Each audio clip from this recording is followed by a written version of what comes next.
Consider the very first law passed by Congress after ratifying the Constitution, the Naturalization Act of 1790, which said that free white persons and only free white persons could become full citizens of this country.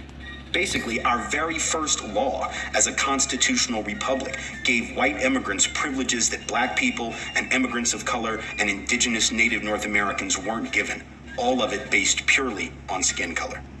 And whether we want to acknowledge it or not, this kind of systematic white privilege and race-based favoritism is built into the very foundations of the country.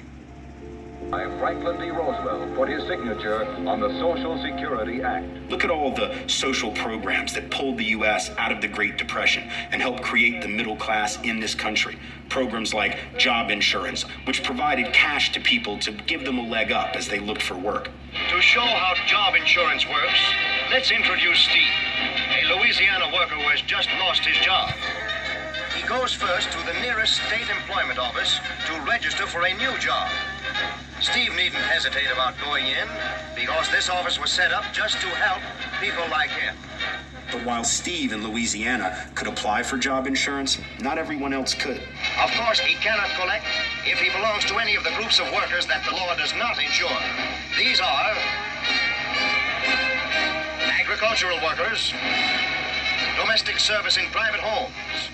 Agricultural workers and domestic service workers didn't qualify for assistance, and it turns out this had everything to do with race.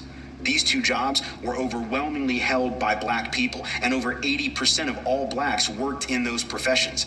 So the only way FDR could get Southern Democrats to support the Social Security Act was if he agreed to exclude those workers from benefits.